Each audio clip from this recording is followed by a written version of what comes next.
Boa tarde, galera. Todo mundo, né, velho? Começa um vídeo, começa. Olá, galera! Olá, galera! Fala, galerinha! Oi, galera! Fala, monstros!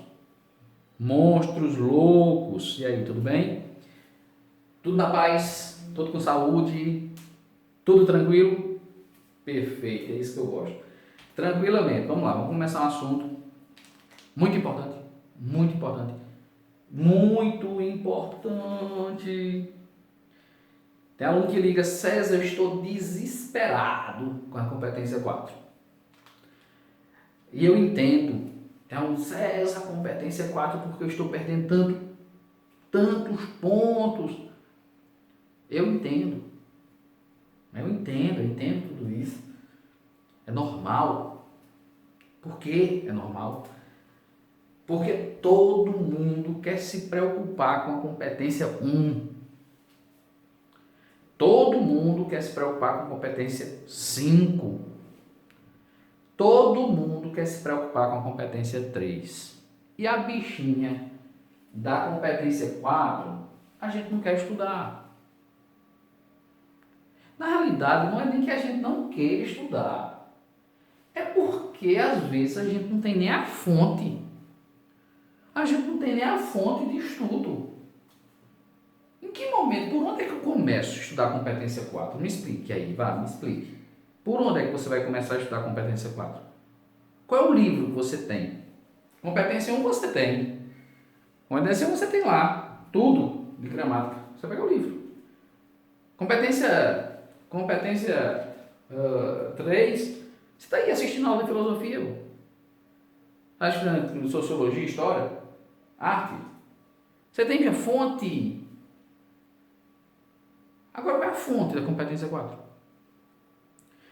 Tem aluno ainda que não tem nem ideia. Tem aluno que perde 20 pontos, 60 pontos, 100 pontos, 80 pontos. Na competência 4 não tem ideia o que foi que errou. É claro que esse não é o nosso aluno. Não é você. Você é um aluno diferente. Você é diferente. E aí, essa diferença, ela precisa se materializar em nota. É óbvio que nesse momento, agora nesse mês seguinte, tirar 200 pontos na competência 4, agora nas próximas redações, talvez seja demais, por enquanto. Mas a gente vai se preparar. A gente vai evitar. E a melhor forma de evitar erros é escrever e errar agora. Parabéns para todos os alunos que escrevem. Tem aluno que toda semana é uma. Obrigado, turma. Valeu. Mas vamos lá, vamos começar, né? Vamos começar essa brincadeira. Primeiro eu quero dizer a vocês que o assunto é gigantesco. Gigantesco, é um assunto gigantesco, é um assunto muito gigante. E quero dizer também que é um assunto pouco valorizado pelos alunos. Pouco valorizado pelos alunos. Vou pegar aqui meu lápis. E quero dizer que o INEP também desvaloriza esse assunto. O INEP recentemente, há um mês, lançou uma segunda cartilha inédita, nos dando, né, tanto aos alunos quanto aos professores, ideia dos padrões de correção, né, vinculada a cada uma das competências. E pasmem, a competência 4, ela se encontra, a 4, ela se encontra nessa cartilha disponibilizada. O problema é que a competência 4, que nós entendemos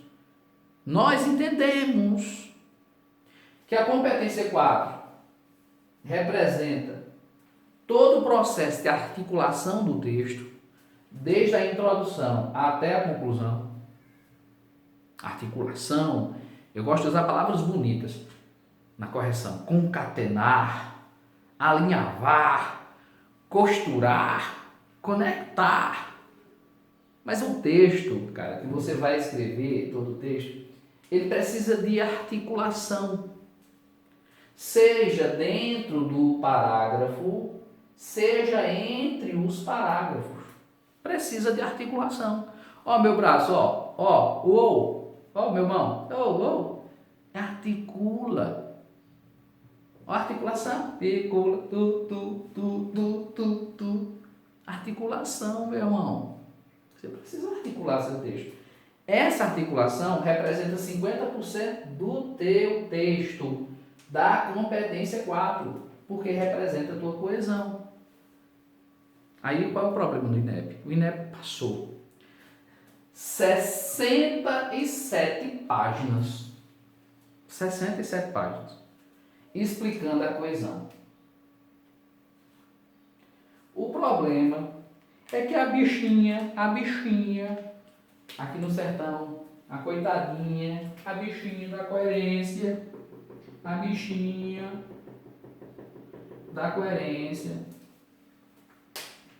não foi dado nenhuma folhinha, nenhuma laudazinha para explicar a coerência. Agora vá cometer um problema de coerência, se você não é penalizado, você vai ser penalizado sim.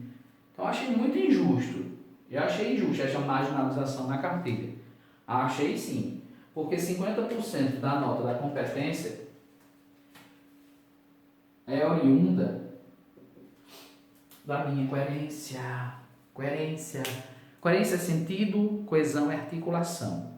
É claro que se você não tem uma boa articulação, você não tem uma boa coerência. Não estou dizendo que um texto sem coesão não é um texto coerente. Pode ser, depende da tipologia do texto, depende do gênero textual. No caso desse gênero textual, dissertação argumentativa, uma redação sem coesão, sem articulação, possivelmente você terá uma péssima coerência. Então, para começar, para começar nossas discussões, vamos colocar aqui embaixo, vamos colocar aqui em cima. Então, coesão, meus monstrinhos, a coesão, meus monstrinhos. A coesão é todo o processo de articulação textual. Articulação textual. Todo o processo de articulação textual. Né? E é um elemento, a coesão é um elemento importante, porque faz parte de um outro universo. Vocês lembram que eu falei sobre os fatores de desenvolvimento? Aí eu dividi os fatores, na realidade, desculpa, não os fatores, mas os princípios de textualidade. Lá nos princípios de intertextualidade, de textualidade, aliás, eu coloquei 7 tipos de princípios, 7. 3 desses princípios, eram chamados de elementos cotextuais.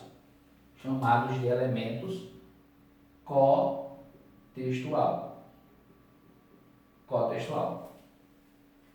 Porque a coesão é um elemento que você não o deixa por trás das palavras, não fica por trás das palavras. Por exemplo, deixa eu ser mais claro. Quando você está produzindo o seu texto, existem informações ali, como a situacionalidade, que é uma análise que fica muito além do que você escreveu. Os elementos cotextuais, são elementos concretos. Em outras palavras, você escreveu. Então não é possível pensar na coesão, lá em cima, dentro do texto, como um elemento implícito. Não, é um elemento escrito por você, está materializado, está concretizado, está escrito no texto. Tá? Uma outra forma de enxergar a coesão é porque a coesão também ela promove o processo argumentativo. ela é promotora do processo argumentativo. Então, se você não conhece, não tem o domínio sobre esses processos articulativos, licença aqui só um minutinho, desligar. Se você não tem acesso a esses elementos, fica mais difícil entendê-los, tá? Mas daqui a pouco a gente fala sobre todos eles.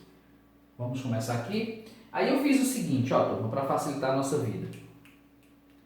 Deixa eu colocar ali, tudo bonitinho. Perfeito. Pronto.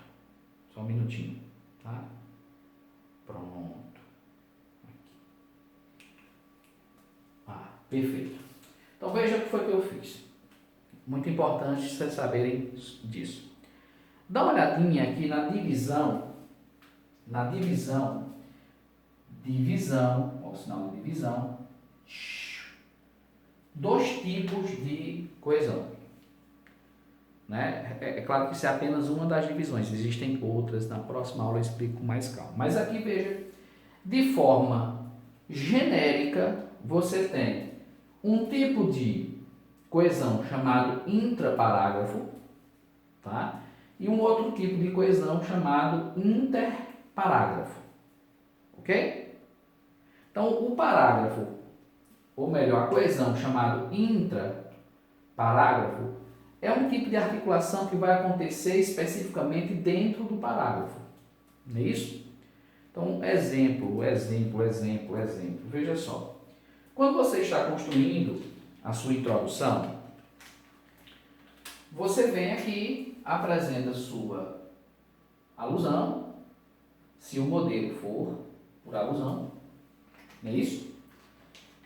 E imediatamente, na sequência, você vem e apresenta o seu tópico frasal, apresenta a sua tese, e imediatamente você apresenta as suas ideias. Perfeito. Aqui, bonitinho. Tá? O que é que vem a ser uma coesão do tipo intraparágrafo? Significa dizer, de forma bem clara, que existe uma coesão que se limita ao teu parágrafo, seja ele de desenvolvimento, seja ele de desenvolvimento 2, seja ele de conclusão, seja ele de introdução. Tá? Aqui dentro existirá um tipo de articulação ou de coesão chamada coesão intraparágrafo, dentro do parágrafo. Tá? Isso vai acontecer sempre nas margens do período. Então, quando eu finalizo um período, turma, quando eu finalizo um período aqui, vamos mudar aqui a cor, vamos colocar azulzinho. Quando nós finalizamos um período, como neste caso aqui, da bolinha azul, é muito importante ter atenção neste momento, porque eu estou em um processo de transição. Eu estou acabei de sair do P1 e estou na iminência de entrar no P2, não é isso? E nesse processo de transição do P1 para o P2, é muito importante conhecer sobre operadores da argumentação. Então aqui, neste intervalo, aqui, ó, neste momento aqui, é muito importante você saber o que você vai colocar aí como coesão. Eu, nas aulas de redação, eu chamo esse momento aqui de partículas de entrada. Então, sempre que a gente finaliza um período, como neste caso aqui, ó, que nós estamos finalizando o P2, a minha preocupação com meus alunos é sempre com esse momento aqui de transição. Tá? Nesse momento de transição. Porque ele é perigoso. Perigoso demais. Se você, por exemplo, decorar um esqueleto, você pode correr riscos. Aqui, por exemplo, ó, neste caso aqui, se você usa uma partícula adversativa aí, Você só pode utilizar essa partícula adversativa aqui se você quer emitir uma ideia oposta à sua alusão. Porque se sua ideia não é oposta à sua alusão, colocar uma partícula adversativa é cometer um deslize gigantesco na coesão e isso interfere demais na coerência. Então, enquanto professor, eu não me preocupo apenas com a contextualização do desenvolvimento 1 e 2, não. E nem com a contextualização da introdução, ou com os interventores da conclusão, ou com a gramática. Eu, enquanto professor, enquanto escritor também, porque eu faço Enem, já estou escrito, eu me preocupo demais com esse processo de transição de períodos. Algo que talvez os alunos não tenham ainda essa preocupação, tá? Mas avançando, vamos avançar, não é isso? Então eu tenho aqui essas etapas que vão conectar os períodos, mas eu tenho um outro momento aqui, né? Vamos colocar esse momento aqui, ó. Momento aqui, que é o momento onde você liga, articula as duas ideias, não é isso? Então aqui você pode usar um e, você pode usar um mas, você pode usar um e com isso. Então você tem algumas partículas neste momento que articulam as duas ideias. Então só para você ter ideia, na introdução você tem aqui no mínimo, três partículas de intraparágrafo, pelo menos. Eu digo pelo menos porque existe um adendo muito importante. Muito importante. Vou ver se cabe aqui. Espero que você entenda isso agora, viu? De verdade. Porque quando a gente fala intraparágrafo, a gente está falando da coesão dentro do parágrafo. Só que essa coesão dentro do parágrafo, ela pode acontecer de duas formas. Ela pode acontecer entre períodos. Ela pode acontecer entre os períodos, como o exemplificado aí, mas ela pode ocorrer também dentro do período. Ela pode ocorrer também dentro do período. Por favor, preste atenção. Oi, meu amor. Já deu 20 minutos? Não, deixa de brincadeira. Então, só um minutinho aqui. Deixa eu dar 25 aqui. Beleza? Então, vê só, turma. Olha, eu comecei aqui o meu processo de coesão ali, ó, chamado de coesão entre os períodos. No caso, o período preto e o período vermelho. Tá? Mas existe uma coesão perigosíssima, muito perigosa e não é estudada, que é um momento de articulação quando você está escrevendo, acompanha comigo aqui, ó, acompanha. Você está escrevendo o seu período, e de repente você usa uma partícula como, por exemplo, essa partícula aqui, ó, vai ficar pequenininha. Acho que dá para enxergar. Ou quando você usa essa partícula aqui, ó. Esta partícula aqui. Ou quando você usa essa partícula aqui, ó. Essa partícula aqui, o quê? Eu acho que vocês não estão enxergando, mas aqui fica, ó. Deixa eu colocar o laser. Aqui, ó. Aqui. Você está escrevendo seu período. Começou. Articulou com o período 1, né? O período 2 está articulado aqui, ó.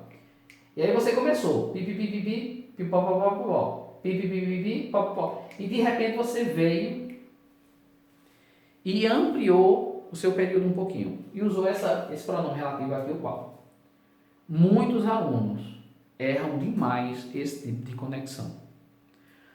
Porque esse elemento aqui, ó, ele não pode retomar um elemento que está imediatamente anterior a ele.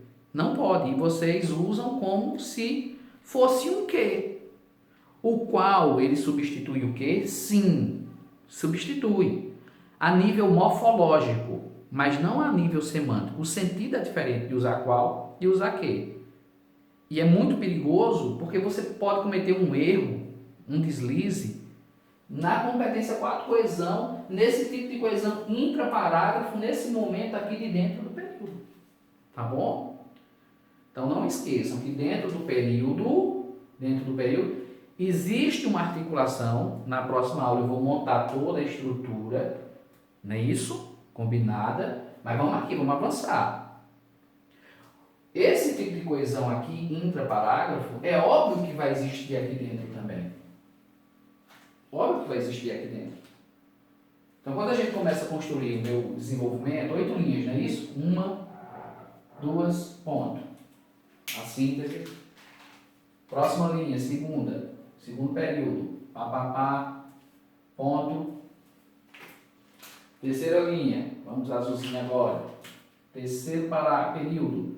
Pipipi, pó, pó, pó. Vamos mais uma linha, um período.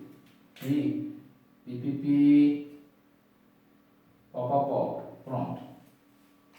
4 períodos. Eu tenho 4 períodos. Você me pergunta, professor, aqui dentro vai existir uma coesão chamada intraparágrafo? Claro. É claro. Haverá também uma relação interparágrafo? Sim, com certeza, até porque você note aqui em cima, veja aqui, note aqui, apresentei minha alusão, vamos aqui, apresentei minha alusão, apresentei meu tópico frasal, tá aí bonitinho, ó, meu tópico frasal, apresentei as minhas ideias, tá aqui bonitinha, ideias verdinhas, tá? E você sabe que a minha ideia X está aqui, ela se conecta com minha ideia Y, que está aqui. É isso? Está aí. Ligada por uma partícula de articulação, que é a minha coesão. Né? Então a gente sabe que esta ideia X, ela vai representar o desenvolvimento 1. Então toda a ideia X, ela será representada, toda a ideia X, dentro do desenvolvimento 1. Aí eu pergunto, me diz uma coisa. Aqui a minha ideia 1 está dentro da introdução. Quando eu a desenvolvo dentro do meu desenvolvimento 1, é como se eu estivesse articulando, é como se eu estivesse criando uma ligação, uma articulação com minha introdução. Então note que mesmo que eu não tenha como é que eu posso dizer, uma coesão direta, mesmo que eu não tenha uma coesão direta entre a introdução e o meu desenvolvimento, o fato de desenvolver a primeira ideia dentro do meu primeiro desenvolvimento já gera uma articulação, uma concatenação entre a minha introdução e o meu desenvolvimento. Eles estão conectados. Lembre que o que eu estou produzindo é um texto, um tecido. Entende? Então eu preciso costurar este pedaço de tecido a este, este a este e este a este e este a este. O texto precisa estar todo concatenado. Mas esse tipo de coesão,